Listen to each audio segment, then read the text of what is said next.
So we've seen what a vicious circle looks like, or when a nation is in a state of decline. What about a virtuous circle?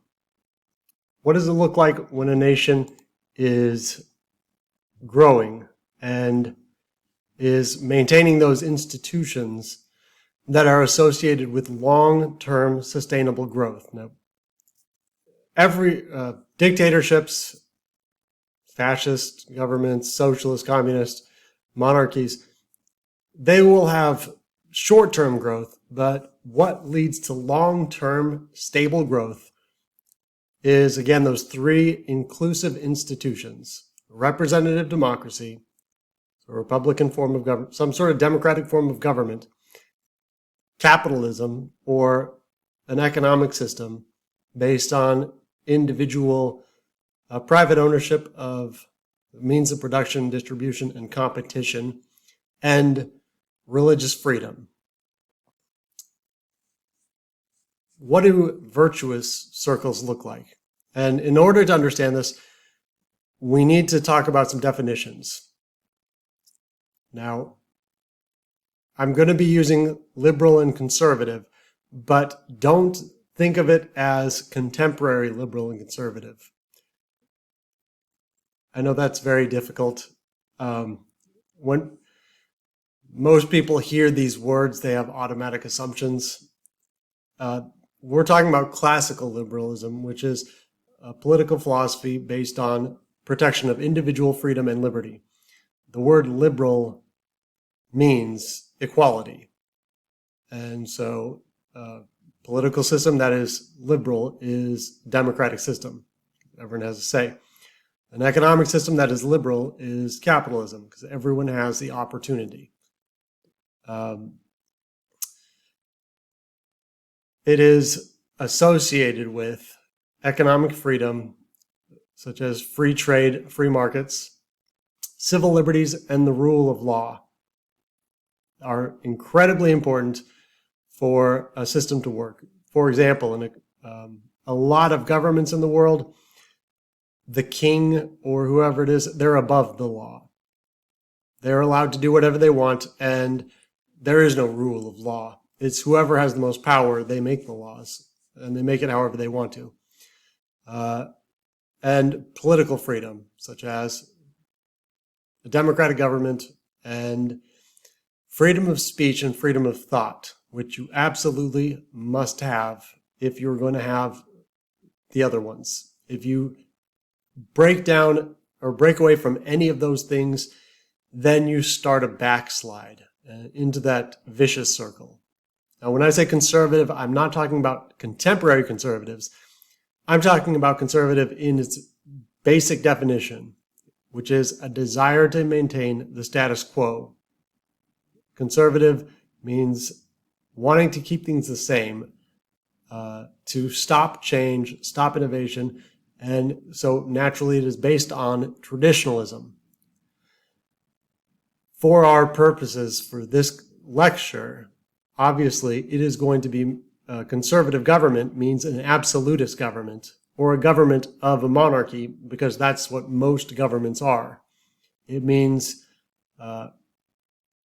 strict adherence to religious purity or one religion, and the absence of religious toleration. So in terms of the economy, it means economic protectionism and not having a free trade. So we're talking about these words in the historical sense. Also, one really important point before we get started, I'm going to use the word government quite a lot, and you've heard the word government a lot, obviously. What exactly is a government? If you stop and try to define what a government is, well, answers will go all off the rail. And there are graduate classes where you just dissect what is a government. And there will be a lot of definitions, but the single best definition, I think, is the institution with a monopoly on violence. Whoever or whatever controls the violence, that effectively becomes the government. So if it is a drug cartel in Mexico, for example, then that drug cartel will start making the rules. If you go to a place like Morocco or Afghanistan, where there is no central government, it is whichever tribe is biggest and has the most guns. If you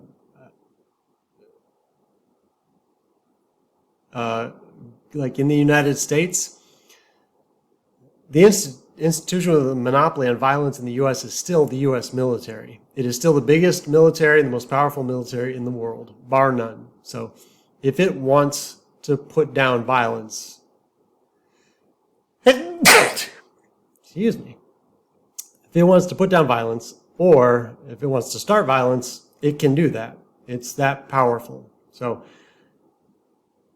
that is the best definition of what a government is, to my mind, is whoever has a monopoly on violence. Hypothetically, it can be anything. If a corporation builds up a big enough military that it can overpower the government, then the corporation is the government. And there are examples of that in history, like that we will talk about. So, with that in mind, let's look at the countries that will lead to the virtuous circle, that will lead the West to become the world dominant power for the next 400 or 500 years. About 500 years now. And there are three of them. The Netherlands, England, and the United States. And so we are going to look at the trajectory because there is a direct correlation between these places that will lead from one to the next to the rise of the West, and the West being the most powerful countries or regions in the world, starting with the Dutch. Now, when you say the Dutch, those are the people that live in the Netherlands, because they want to be confusing. If you live in England, you're English. If you live in America, you're American. If you live in the Netherlands, you are Dutch. Why? There's actually, well, the reason is because, and you don't have to know this, but the Germanic word for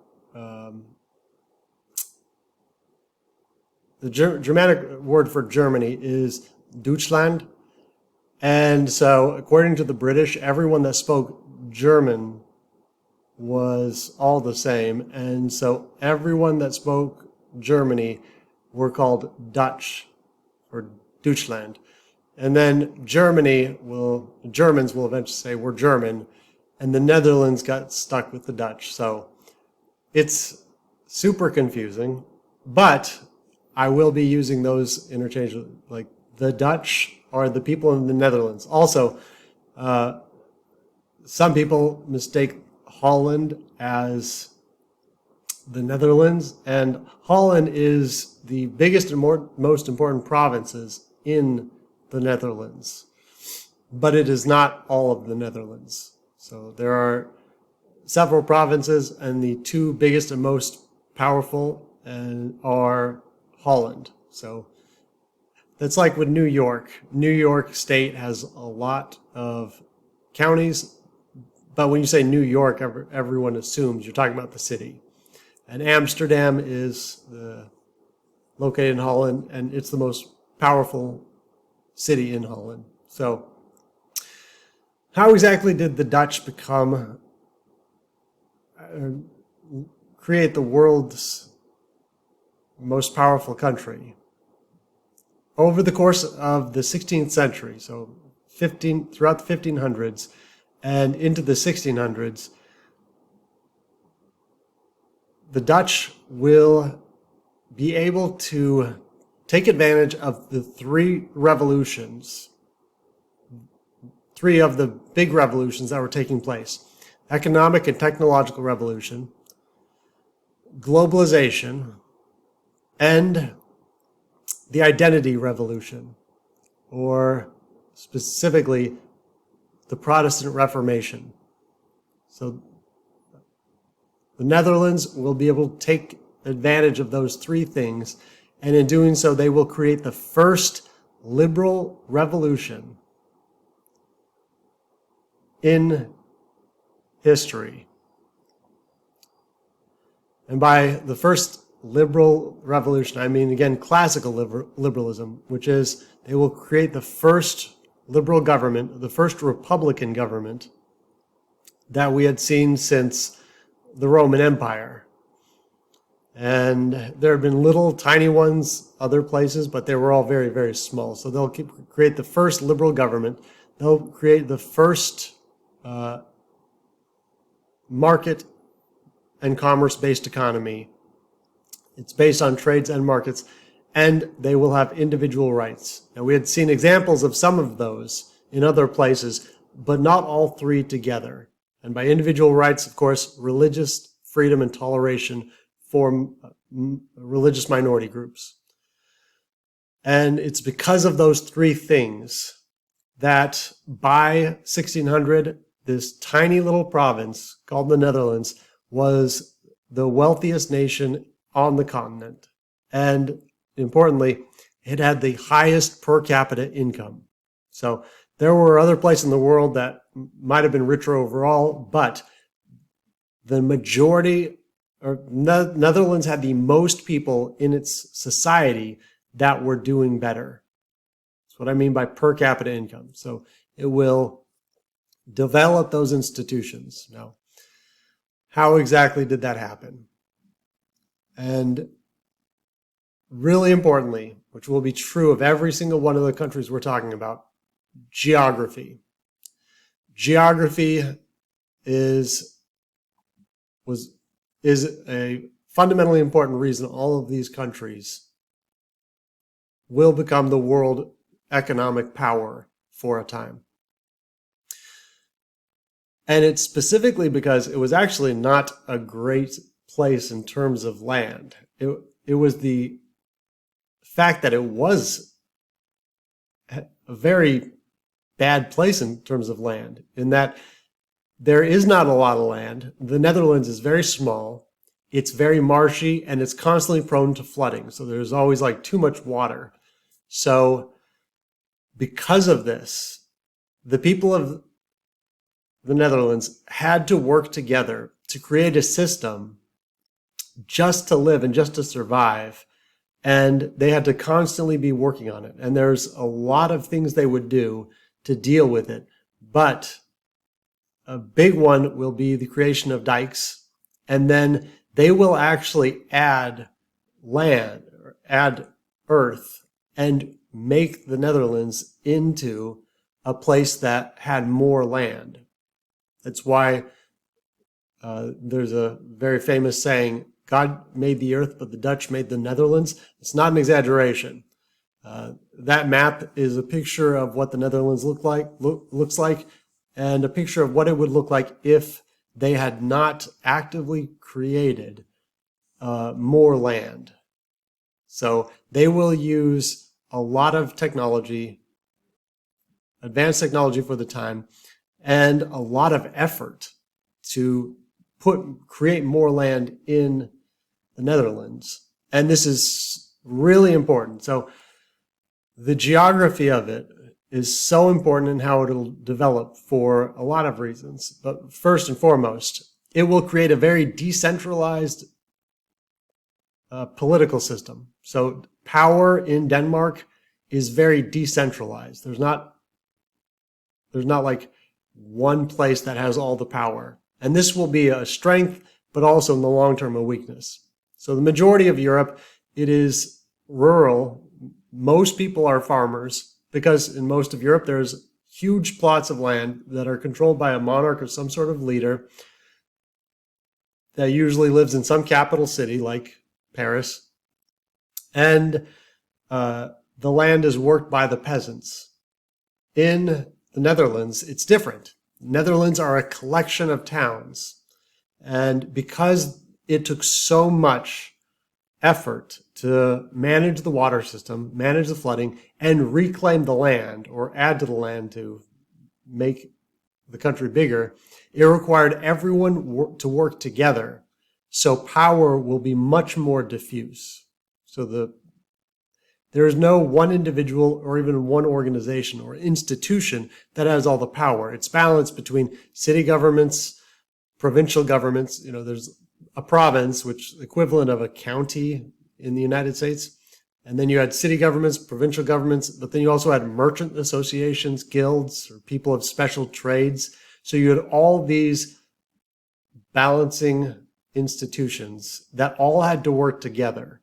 So what we call pluralism. And that means that everyone has to work together. So it brought citizens together, and there will be collective decision making and collective action. And it will mean there'll be a more democratic system from the beginning. So it's more diverse in all sorts of ways. And everyone had a stake in this system. So the Netherlands will also have the highest taxes in the world, highest taxes in Europe at least. But people didn't complain about it because the costs and the benefits are all collectively shared. They got to vote on the taxes. They had to have more taxes to create these systems. So it will have a very decentralized power structure because of its geography. Also, related to that, it will be a very urbanized country. And we'll come back to this, but it's not that urban is better than rural, but there are advantages to urbanization. And most of the world is rural at this time. So we'll come back to that. So it will be urbanized and get the benefits of urbanization, which includes technological advancements. The engineering and technological ingenuity that it required to deal with just the flooding will mean that they are a very economically advanced, or a very technologically advanced society. And that technological advancement will spread to other areas of society too. And it's related to urbanization. When you urbanize and people are together, they can share ideas more, which is good for technological innovation and advancement. And fourth, it will have a very diverse economy, and that is extremely important. Because there is not a lot of land, most people cannot be farmers. So it will have many more industries. And you don't have to memorize the numbers, but by 1540, less than 1/4 of the population, so less than 25% of the population, were in agriculture. And that is insanely rare, unheard of in the world at this time. All over the world, most people were in agriculture. More than half of the population in the Netherlands were in trade, commerce, or manufacturing. So the geography itself will make it have a decentralized power system. It'll be more urbanized, which will in turn lead to more technological advancement and a more diversified economy. So those things will help lead the Netherlands to become the world superpower. How did this process start? It started because of the Spanish. If you remember, the Spanish were controlled by the Habsburg Empire. The Spanish monarch started increasing taxes on the Netherlands. So the Netherlands, they were a part of Spain. They were increasing taxes, and that was annoying. But the thing that will cause the breaking point in the Netherlands is religion and the Protestant Reformation. The Netherlands were a haven for religious dissenters. So it will be a haven for Protestants, especially Calvinists. The Catholic Church obviously don't like Protestants, and the Habsburgs, Spanish rulers, they're very Catholic, and so they didn't like Protestantism, so they will try to stamp out Protestantism. To make a very long story very short, they will try to suppress Protestantism, and it is what will lead Dutch nobles, Dutch elite, to organize and to protest, and will lead to something called Beeldenstorm.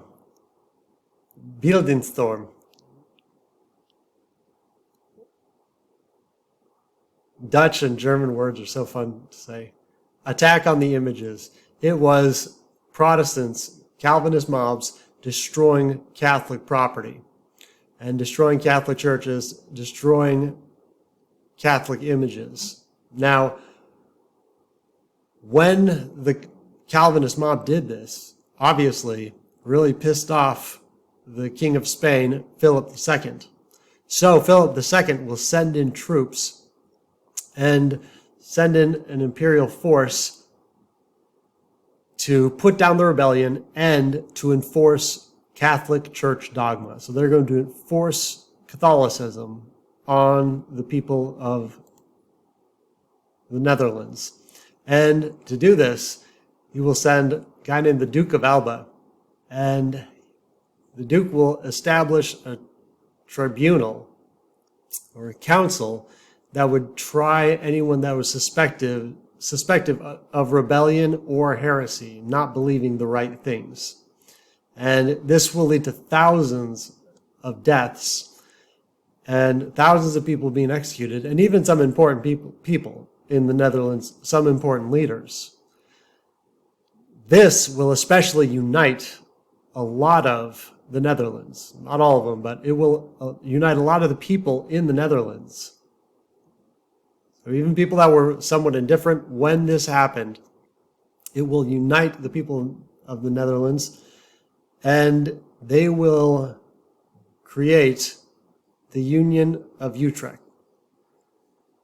This created the United Provinces of the Netherlands, which will eventually become the Dutch Republic.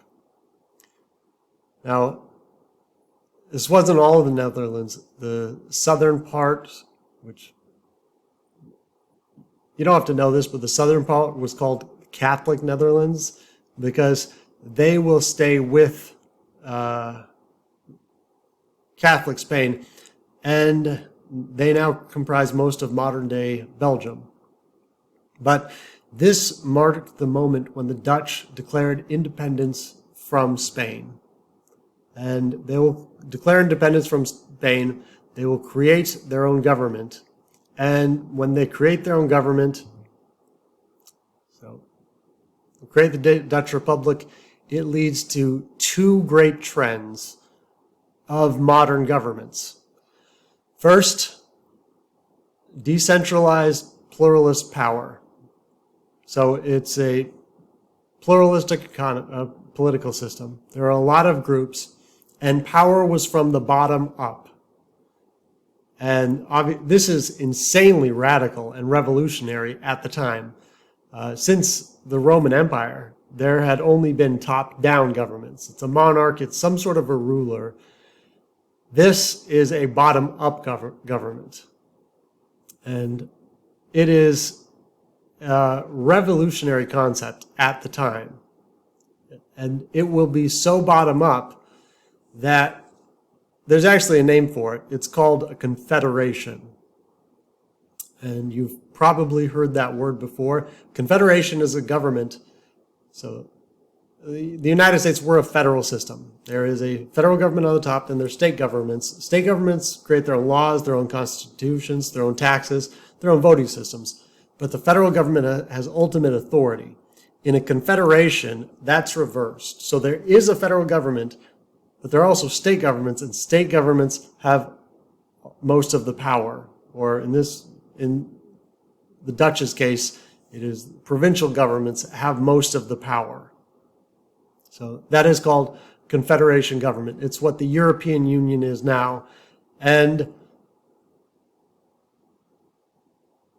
theoretically, a lot of people like this kind of government, but it has a very high failure rate long term.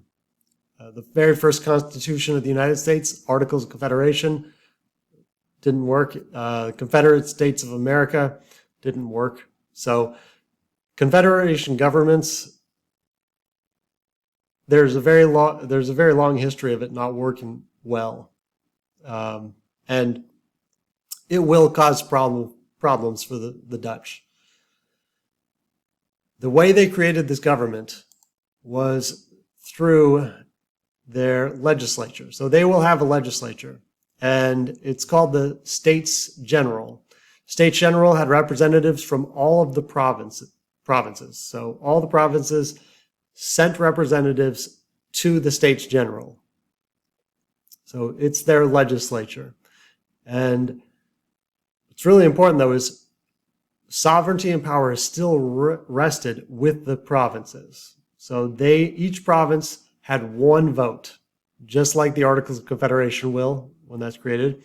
And all provinces have power to veto any national legislation, also like the Articles of Confederation. So if you can imagine the United States today, and every one of the 50 states had the right to veto anything the federal government did, there would not be a United States. It can't exist.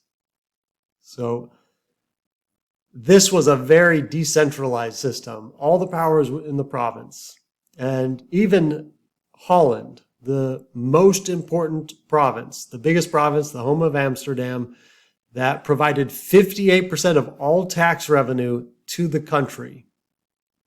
It is the richest, most populous, provides 58% of all tax revenue.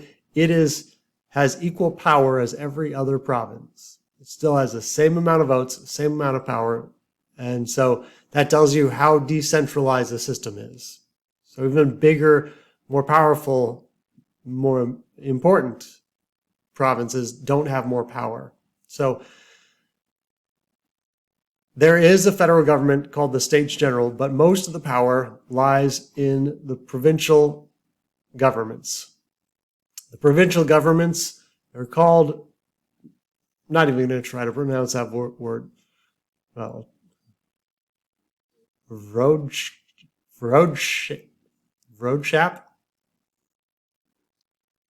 Sounds like a terrible attempt, but we'll go with that. Roadshap. The state governments, or these provincial governments, held the most power, and they held the most political power. So obviously, it is a very bottom-up system.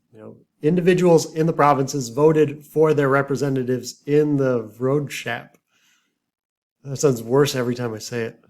They voted for the people in their state governments, and so the people, a bottom-up system, they have the most power. This is in direct contrast with almost every other government we have seen.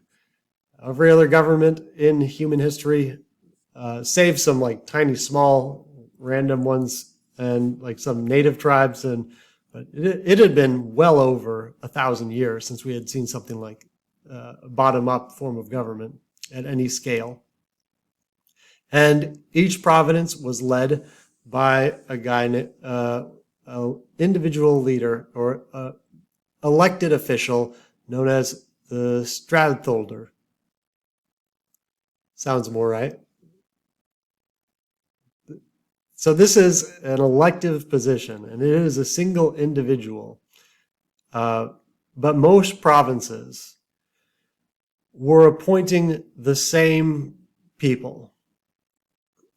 And it was the House of Orange, they're called. The House of Orange will be the dominant political family in the Netherlands. Now, they don't have absolutist power, and they're not like dictators or monarchs, but they will be so powerful that they will eventually become effectively the head of state.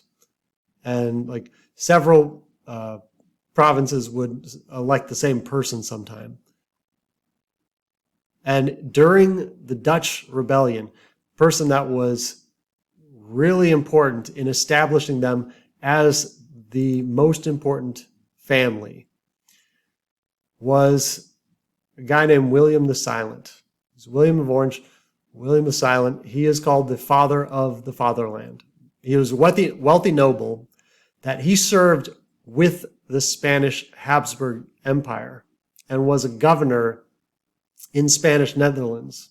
So he worked with the Spanish for a while, but he was unhappy with the Spanish trying to centralize power and taking it away from the local provincial governments. And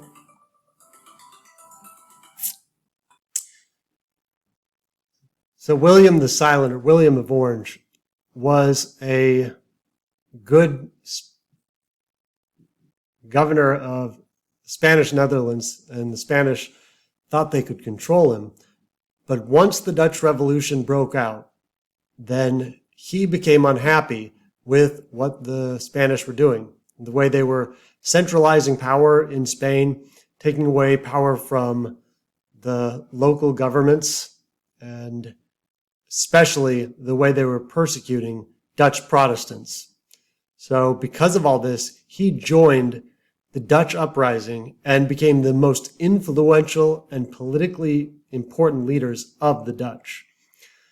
He was so important, in fact, that he will be declared a traitor by the Spanish king, and in 1584, he was assassinated. This is really important for the Orange family because he will become a hero and a martyr, which is why he's called the father to the fatherland. And because of this, the Orange family will become mythical in the Netherlands. That's why they will dominate so much. But the creation of the decentralized government was an anomaly in history up to that point, and truly marked them as different, and also going to be different, and creating an institution that will eventually spread to England and then the United States. So that's the first major change of the Dutch. The second big one was religious freedom. The Netherlands had allowed for complete religious freedom and freedom of thought. They had religious pluralism, and this was one of the very first, or was the first place to have absolute complete religious toleration, and even allowed provinces and cities to stay loyal to Catholicism if they wanted to. So they didn't even discriminate against Catholics to the same degree like the British will even. So the Netherlands will become a refuge for religious dissidents. And after the Dutch Revolution especially, people will flock into the Netherlands. It became a haven for free thinkers. Like when the Spanish expelled the Jews in 1492, a lot of them came to Amsterdam. So Amsterdam especially will become a haven for free thinkers, and some of the greatest minds of the Enlightenment, of the early Enlightenment, will center around Amsterdam. And you don't have to know the names, but Baruch Spinoza and René Descartes, they will both be stationed in Amsterdam because it just became the haven for anyone that wanted to be able to think freely. Because of this, the Netherlands will have the highest literacy rate in all of Europe.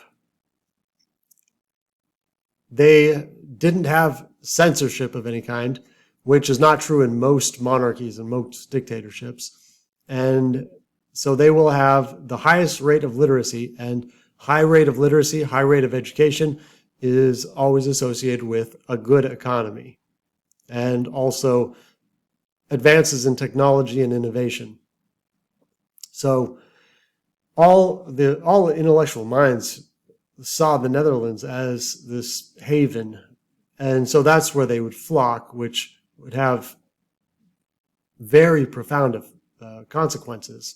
And by about 1600, about 1/3 of all the people in Amsterdam, 1/3 of all the merchants in Amsterdam were Protestant refugees. So there were people that had fled other countries to come to Amsterdam. That's why allowing for freedom of thought is so important, because then you get a lot of great minds and great talent organized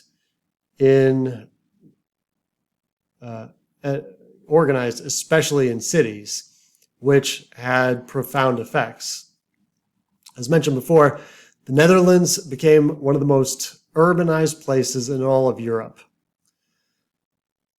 And this isn't to say urban centers are better than rural centers, but they offer some benefits, some very substantial benefits that were absent in most of the rest of Europe. So by 1622, the Netherlands, most of its population, 56%, were in cities, medium to large-sized cities. In contrast, it would take 100 years. So 100 years later, in 1722, in France, about 8% would be urban. And it wouldn't be till 1920, so 300 years later, that the United States would become a predominantly urban nation. And the most important of the urban cities was Amsterdam. Amsterdam became the most important commercial and trading port in the world. It was the very first, what we would call modern city, in that it had public transportation, relatively clean water, and it was the first place in the world to have street lamps, public street lamps, to deter crime. For the very first time, wealthy and powerful and educated people actually flocked to cities and saw it as desirable. Since for at least 1,000 years, the very wealthy and very educated, they avoided cities, because cities were considered squalid, well, not considered, they were squalid, disease-infected areas that only laborers lived in. There were always capital cities, but they were usually vanity projects of the incredibly rich monarchs who themselves would have their country estates that they would stay at. But with the Dutch, all of a sudden urban centers became these hotbeds for where professionals and intellectuals would all cluster, such as merchants, bankers, lawyers, artisans, engineers, and just Enlightenment thinkers. And this is really important for all sorts of reasons, but it brought together like-minded people, which led to an intellectual revolution. And the Netherlands will be considered the intellectual hub of Europe for about 100 years. They had the printing press, and they disseminated information widely. And so the level of education, the level of literacy would be incredibly high. In contrast, for example, the Ottoman Empire, they actually prohibited the printing press. And so it will, at the time when the majority of people in the Netherlands were able to read, in the Ottoman Empire, it was like 2%. Again, you cannot have an advanced economy, an advanced society, when that much of the population is illiterate. So you had intellectual stimulation in the cities, and then you also, related to that, had what's called a division of labor. Division of labor is a term in economics, but in cities where there's a lot of people, you will get people specializing in special trades, which means they can hyper-focus on those trades. So if you are in like a very rural area where there are not a lot of businesses, for example, then you have to do everything. You have to do your own tailoring, do your own cleaning, do your own, make your own soap, make your own food, and all that stuff. Division of labor means that everyone can focus on one area so they can become better and better at that area. And it means that there is going to be greater advancement and greater acceleration of skills and of trades, and most importantly, of innovation. There's a third important thing about urbanization. So it's intellectually stimulating, which led to, which also related to division of labor, and most importantly, innovation.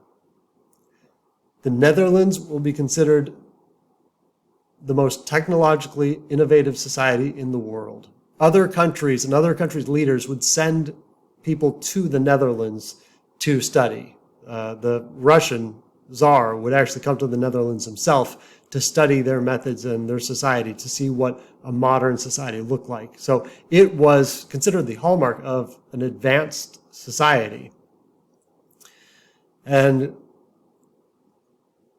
so those important features, it was the first republic. It was religiously tolerant, and it became urbanized, would lead it to become the most technologically and economically innovative and advanced society in the world. There are so many innovations that we'll have to focus on a few of them, and nothing demonstrated how innovative the Dutch were better than windmills. I had someone say they've never seen someone get so excited talking about windmills, but the windmills in the Netherlands are truly remarkable. That's why it's called Land of Windmills.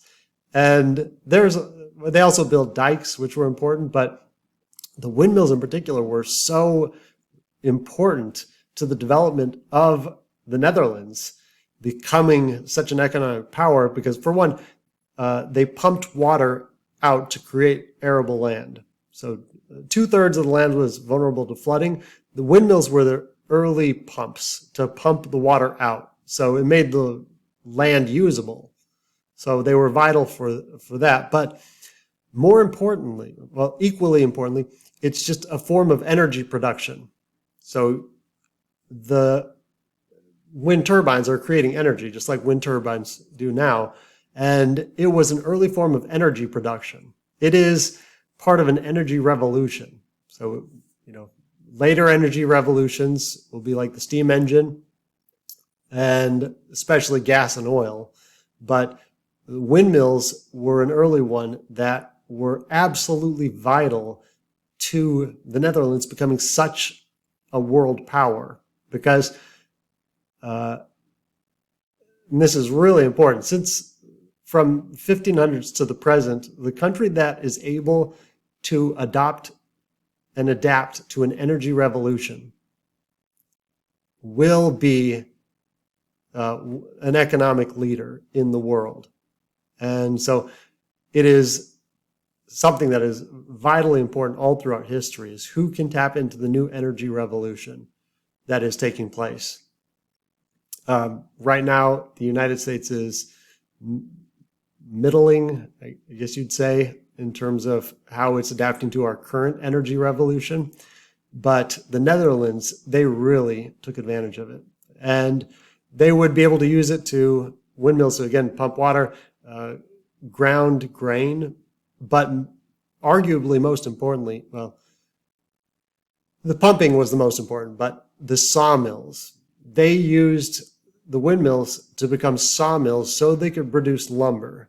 And they could produce lots of lumber very quickly, and that will be absolutely instrumental in them developing and becoming innovative in commerce and globalization. So there's a direct correlation between the windmills and the creation of the best commercial ships available at the time. The Dutch built some ships, I want to say flute, but I feel like that couldn't be right. But I'm just going to say flute, the Dutch flute. It was a commercial cargo ship that was the envy of the entire world, because won't go into all the details why, but it could carry 12 tons of cargo per sailor. Compared to other European nations, they could only carry 5 tons per sailor. So it was the greatest shipping vessel in the world. And because it was so efficient at shipping, because it could carry so much more, that means trade and commerce was about half the cost for the Dutch as it was for other nations. And just so you know, that is one of the reasons that if you want to bring prices down, if you want to deal with inflation, to have deflation where things are less expensive, you reduce the cost of shipping and commerce. That's why tariffs will lead to inflation. They have led to inflation in the United States in the last few years. So these are the hallmarks of the Dutch becoming commercial powers of the world, are these ships. And part of the reason they were able to be so efficient in terms of cargo is because they had no provision for combat. They did not carry cannons or anything like that. So obviously this made them incredibly vulnerable.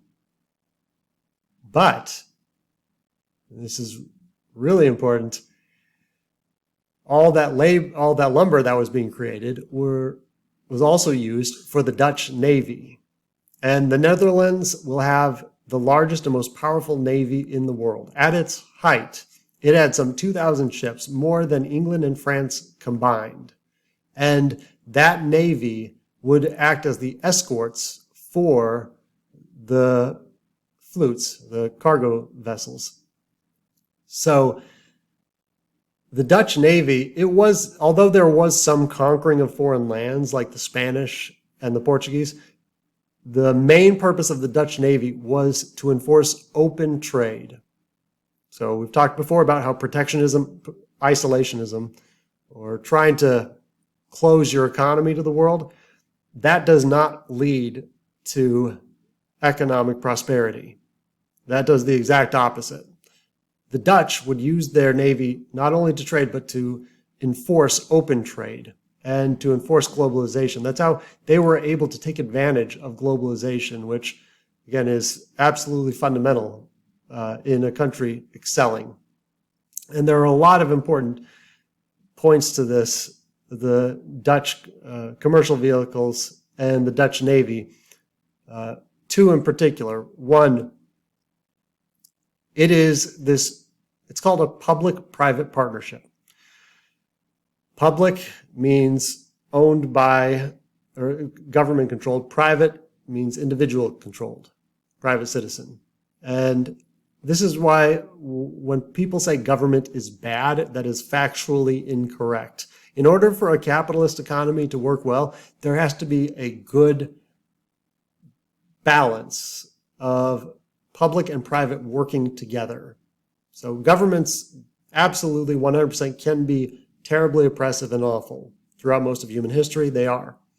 But there is going to be a government, and so the question is the government going to be efficient? And in the Netherlands, it was incredibly efficient in working with private companies, in this case, commerce and trading ships. And it is only because of the Dutch Navy and the Dutch government that allowed for free trade and for private citizens to prosper, which led, of course, to the country to prosper and the government to prosper. So, like I said, the Netherlands will have some of the highest taxes in all of Europe. So even compared to like the monarchies, absolute monarchies, they'll have some of the highest taxes. But these taxes were self-imposed because those taxes are going to creating this giant navy. And so we're benefiting the majority of the population. So the people in the Netherlands supported these taxes. So that's the first important thing is it's this public-private partnership that would allow the country to become so incredibly prosperous. The other important thing is because of this, because of this public-private partnership, it allowed the Netherlands to absolutely dominate global trade because it was taking advantage of globalization and taking advantage of trade from at least 1590 to 1740. The Dutch were just the undisputed dominant powers when it comes to global trade. And I'll give you one number, and you don't have to memorize this or anything, but just to emphasize how big of a dominant power they were. In 1670, Dutch merchant fleets traded somewhere around about 568,000 tons of shipping goods.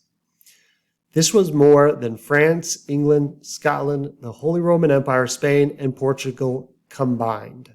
So you have this tiny little island, the Netherlands, or tiny little country, the Netherlands, 1670, out trading France, England, Spain, Portugal, Scotland, the Holy Roman Empire together.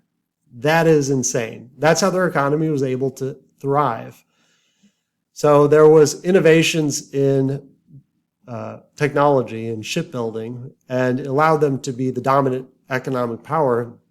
There was also innovations in economics and finance. And one of the really important ones was the invention of joint stock companies. So in the earlier lectures, we talked about what the Venetians had called the commenda, which is a contract between two parties for the duration of one mission. And that led to upward mobility.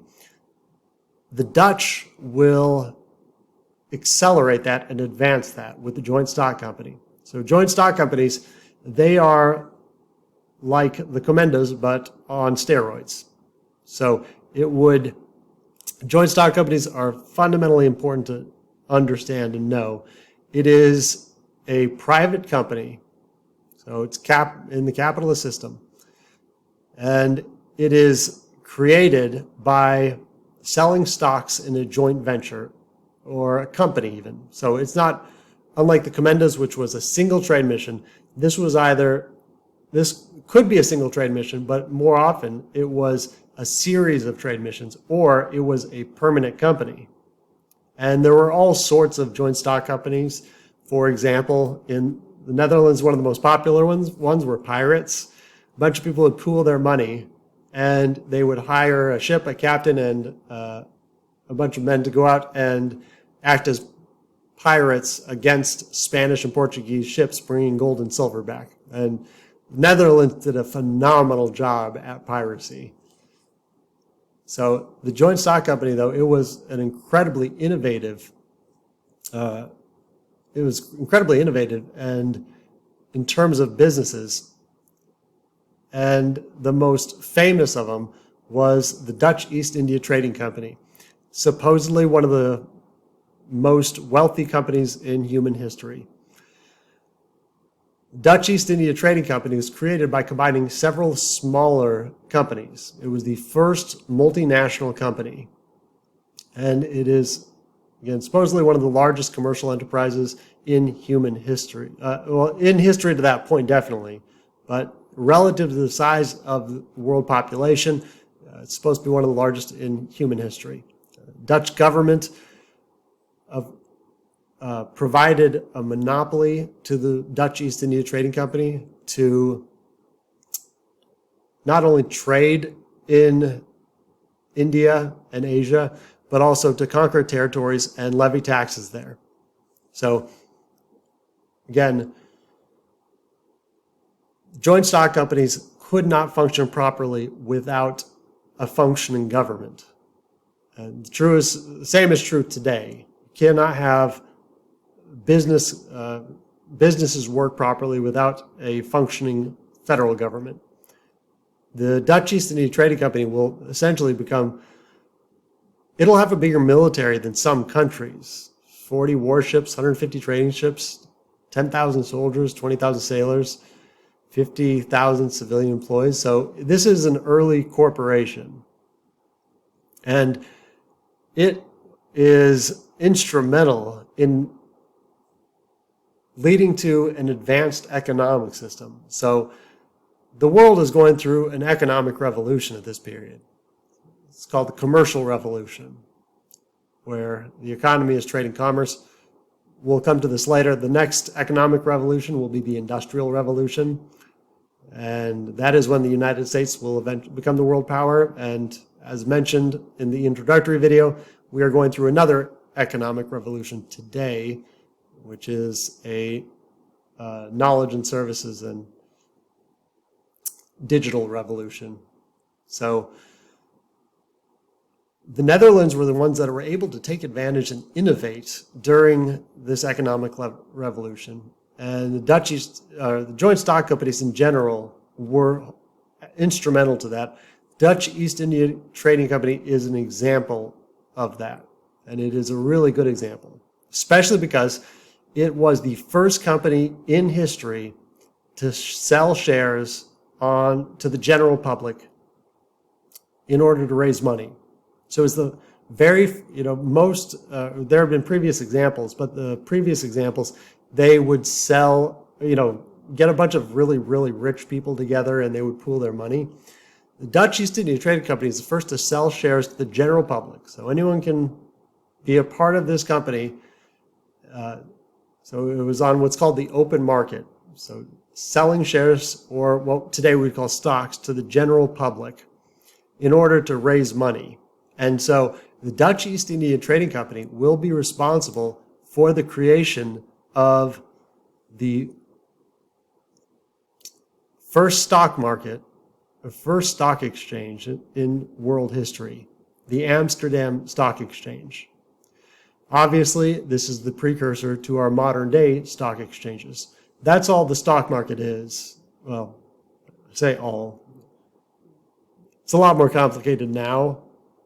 But when you go in the stock market, you buy a share of Apple, you are basically owning a part of Apple. You're buying a share of it. That is what a stock is. So the Netherlands, the Dutch were the ones that created the first. And this is an incredibly innovative tool because at the time, this meant that anyone could now use their own money to invest in companies so they could become richer. Today, the stock market is generally used to make the rich richer, and it's a whole another issue, except those silly, silly people that are buying GameStop stocks with Robinhood. But now the stock market is just glorified gambling. But in this time we're talking about, this was absolutely revolutionary. It allowed businesses to get money so they could succeed, but it allowed average people to now invest, because before this, it had just been the really, really rich that could invest. This allowed anyone to be a part of, to invest in a company or in one of these joint stock companies. So it allowed for greater social mobility. So this is an incredibly innovative tool to take advantage of the new economy and the revolutionary economic changes taking place, which was further enhanced by the creation of the Bank of Amsterdam. Now, this was a city initiative, but it was backed by the federal government or the central government, but it was still an independent institution. And I cannot go into all of the features of the Bank of Amsterdam, but it is the beginning of it wasn't technically a centralized bank, but for our purposes, we'll call it the first central bank, which today every advanced economy has and absolutely has to have. So today it's the Federal Reserve. Now, there's a lot of people that want to get rid of the Federal Reserve, and there's no advanced economy that is not going to have a central bank. And if a country does not have a central bank, it means its financial system will not be stable. It allows for advanced transactions between merchants for currency exchanges, easy currency exchanges between different types of currency around the world. And it allows for obtaining credit, settling debts, transferring money between accounts. The level of complexity of what it does is so much that I'm not going to get into a debate about whether the usefulness of it. But most importantly, it is absolutely vital for financial stability. In any capitalist system, there is going to be a banking system. You cannot have a capitalist system without a banking system. So there will be a banking system. Without a central bank that doesn't own the bank, but it regulates them, there will not be financial stability. And we have seen this all throughout U.S. history. We went through periods without a central bank during the War of 1812. And then after Jackson killed it, but without a central bank, the economy will never work properly. There will be a lot of financial instability. There will be more economic collapses, and it cannot, a capitalist economy cannot function without a properly working central bank. That doesn't mean that they're always doing good things, or the Federal Reserve, everything the Federal Reserve does is right, because I can criticize the Federal Reserve all day long, but we have to have a central bank. And so the Dutch, they created the first ones of these, which was vital to it becoming the economic power. To pull all this together,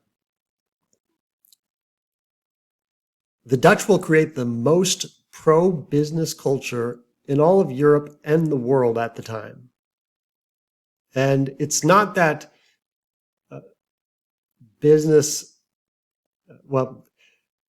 it's not that it didn't have a government, because it did have a government, but the government worked with companies and advanced companies. And so the Netherlands will have the most pro-business culture in all of world history. Now, it had its problems. It had some very serious economic problems, like economic collapses. In the 1630s, they'll have what's called the tulip bubble, where tulips, like the flower, will become an economic bubble that people will buy into, and it will cause a massive collapse. Whenever you have an advanced economic system, there's always people that will do really dumb things and just collapse the whole system. And that's almost like an inevitability. Central banks can mitigate that, but if you can ever find out an institution that can protect humans from their own greed and stupidity, you can change the world. I don't think it's possible, but so there were problems. There was speculation that came with the new financial system, but overall, even with those, and this is really important to know, the Netherlands will have the absolute highest standard of living for the largest part of its population of anywhere in the world. The most people, it had the country that had the most or largest part of the population that had the highest standard of living anywhere. By 1700, per capita income, that's how much income every individual person in the Netherlands has, was 4 times higher than that in France. And it's because they embraced they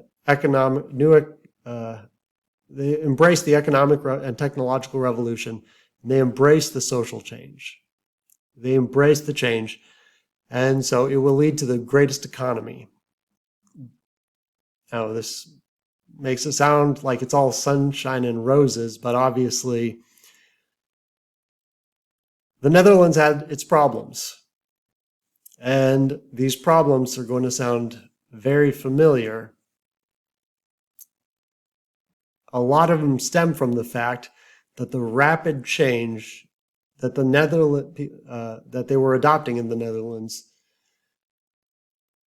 it led to what's called a backlash. When there's rapid change, if change happens too fast, there's a backlash. There's always parts of the population that want to stop things from changing that fast. And it will lead to political divisions, which will have detrimental effects to the Netherlands. And the political divisions, they will lead directly to, they will help lead to the decline of the Netherlands as the political power, economic power in the world. As mentioned before, the family that was the most powerful in the country were the Oranges. Now, they weren't dictators in that they didn't just grab all power and hold it for themselves. They were what you would call a popular political dynasty, not a royal dynasty. So royal dynasty, they just take power and they don't care about anyone else or anything else. They do it not in a democratic process. In the Netherlands, the Oranges were a popular political dynasty, which means they dominated, but they were elected. Kind of like the Roosevelts or the Kennedys. So it is a popular political dynasty, and they would dominate one of the political factions, so much that one of the factions were called the Orangists. And the Orangists would be what we would call conservative. They favored more of a traditional society. And they would be against what's called the States Party, which was Republican, little r, not like today Republican, big R. The Republican States Party, which favored new novelty and embracing the change. So there will be a States Party, which is more classically liberal, and an Orangist Party, which was conservative. The States Party would be supportive of wealthy merchants. They believed in having an elite. It's called a technocracy. You don't have to know that word, but technocracy is ruled by the well-educated, or the educated and economic elite merchants. So it is, in a technocracy, it's supposed to be ruled by merit or ruled by the best educated, most skilled. They were very much against monarchical politics or rule by the individual. They wanted free trade and supported globalization and freedom of the seas. They wanted religious freedom and toleration. They tended to be urban, especially living in coastal cities. So they were very urban, living in coastal cities where there were more paying jobs and also where immigrants tended to go to. So they would be considered the party of immigrants. And they wanted also peace. They were the ones especially that would constantly call for peace. Spain was, the Netherlands were at war with Spain all the time. And so the States Party would call for peace. They are the party that we would label as open, that they're open to, open politically.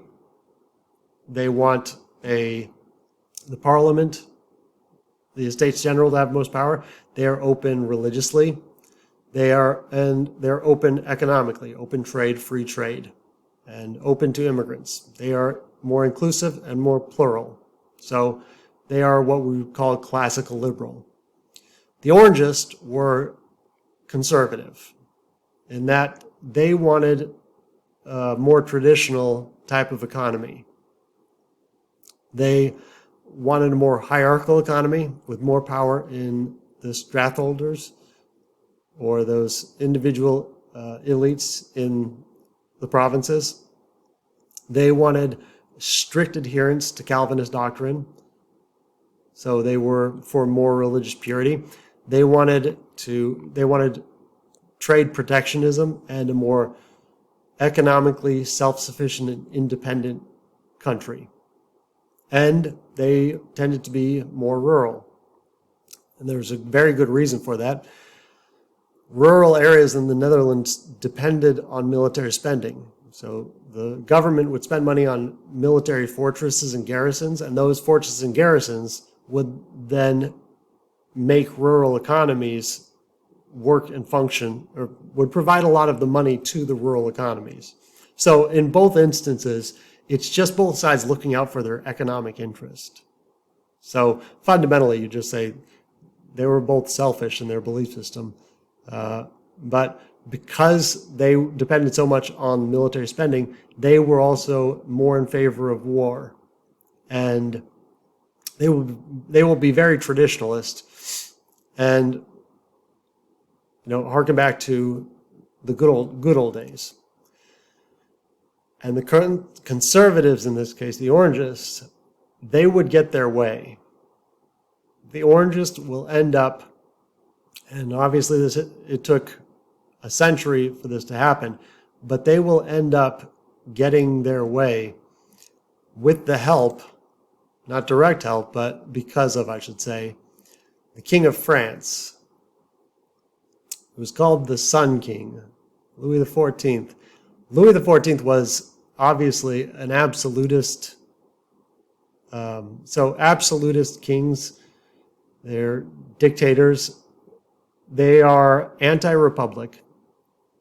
They don't like Republican governments because just the existence of a Republican government in the Netherlands challenged his rule in France. Because obviously the people in France look over at the Netherlands and think, wow, look at those people get to vote. That sounds cool. I'd like to have a say in the government. That challenges Louis XIV. So absolutist monarchies, dictatorships, they hate republics, even outside of themselves.